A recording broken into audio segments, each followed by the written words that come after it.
But he's all right. Leave him the fuck alone. Quiet, Angelo. But leave him alone. Tinky, look up at me. Leave him alone. God damn it. Leave this fucking man alone. Angelo Dundee was boxing's most famous cornerman and the trainer everybody loved. His calm voice guided legends through their biggest battles while cameras captured every moment. But behind that friendly smile were some seriously bitter conflicts that nearly destroyed his sanity.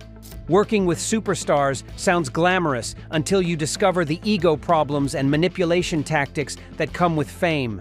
Dundee dealt with fighters who used him for credibility, then stabbed him in the back when convenient. And Sultan's a heck of a fighter. I have no reason to say why the fight was so bad, but it was a bad fight. Some treated him like a servant instead of the master strategist who made their careers possible.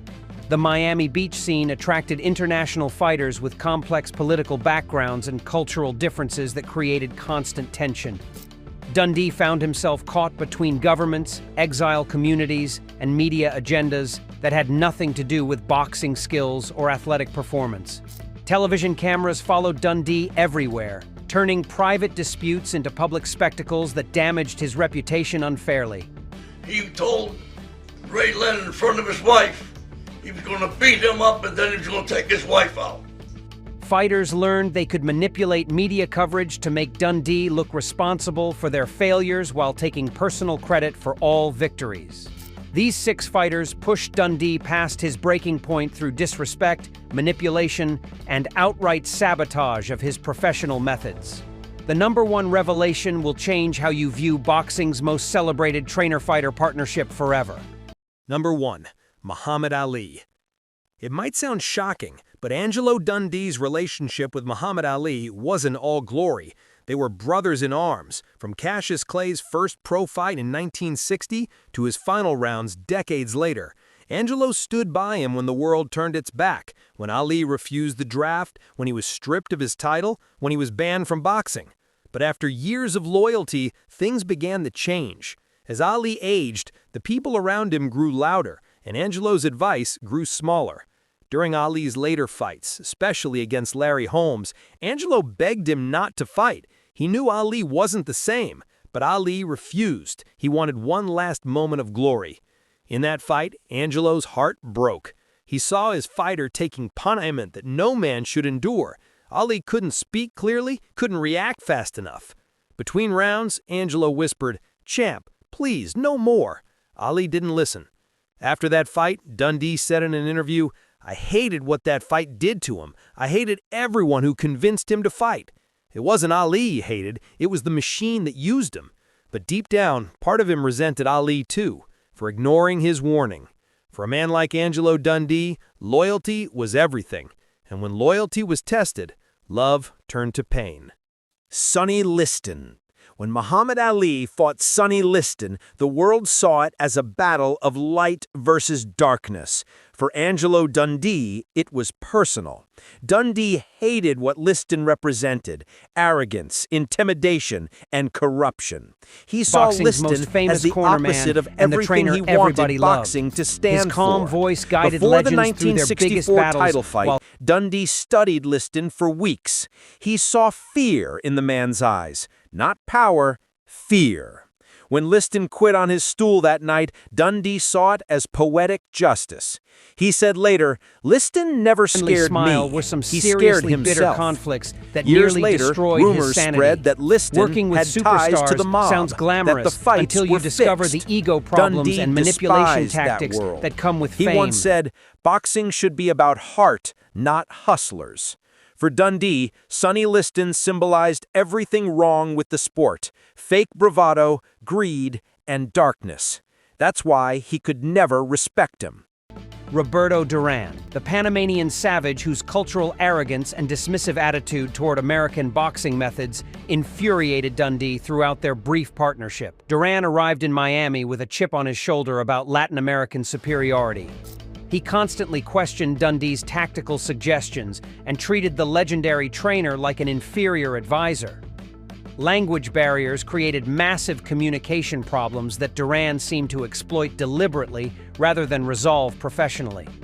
Duran would pretend not to understand Dundee's instructions during training sessions. Then he would speak perfect English to reporters when it benefited his media image and promotional opportunities.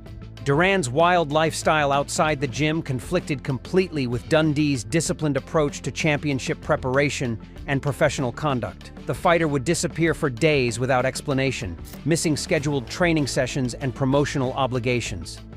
Dundee felt disrespected watching Duran treat boxing like a hobby instead of the serious business that had made both men wealthy. The situation reached a breaking point when Duran's handlers started questioning Dundee's knowledge of Latin fighters and their unique cultural approaches. They suggested that Dundee couldn't understand the passionate fighting style that made Caribbean boxers different from American athletes. These attacks on his professional expertise insulted Dundee deeply. The infamous No Mas incident became the final straw when Duran's team blamed Dundee for not preventing the quit against Sugar Ray Leonard in their rematch. 4. Jose Napoles. Number 4 brings us Jose Napoles, the Cuban welterweight, whose career became entangled in Cold War politics that made Dundee extremely uncomfortable with being used as a propaganda tool. Napoles arrived in Miami as part of the Cuban exile community during the height of political tensions between America and Castro's regime. The fighter's success was constantly framed through political narratives rather than athletic achievements. Dundee found himself caught between competing political agendas that had nothing to do with boxing strategy or corner work. Government officials and exile organizations pressured Dundee to make public statements about freedom and democracy using Napoles as a symbolic figure. The trainer preferred focusing on boxing techniques and fight preparation rather than becoming involved in international political debates. Media interviews constantly shifted toward political topics instead of discussing Napoles' athletic development and championship potential. Dundee felt manipulated by forces beyond his control who wanted to exploit his reputation for their own purposes. Cuban exile politics in Miami created additional pressure as community leaders demanded that Dundee publicly support their cause through his association with Napoles. The trainer worried that taking political positions would damage his ability to work with fighters from different countries and backgrounds. Dundee valued his reputation as someone who focused purely on boxing rather than getting involved in controversial political movements or ideological conflicts. The situation became unbearable when Napoles started making political speeches before fights, while Dundee stood silently in the corner. The trainer felt like he was being used as a prop in someone else's political theater, rather than respected as a boxing professional.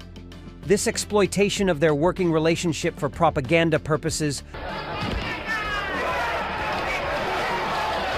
expectations of a double champion fight violated everything Dundee believed about keeping sports and politics separate.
Number 6. Don King, the Puppet Master.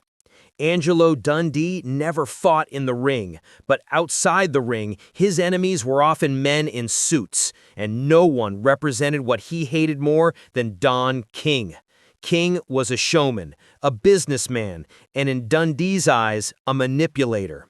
He controlled fighters with money, contracts, and lies. He played sides, caused divisions, and put profit over people.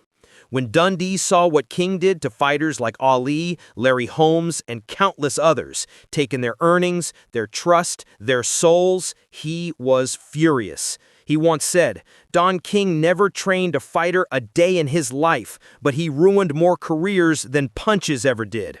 For Dundee, Don King wasn't just an enemy, he was the devil in a suit, the man who turned a noble sport into a business of betrayal. So there they are, the 6 men Angelo Dundee hated the most, each for a different reason. Muhammad Ali, not for what he was, but for what fame made him become. Sonny Liston, for representing fear and corruption. Roberto Duran, for arrogance and disrespect. Don King, for greed and manipulation. Jimmy Ellis, for heartbreak and lost loyalty. Howard Cosell, for ego and mockery.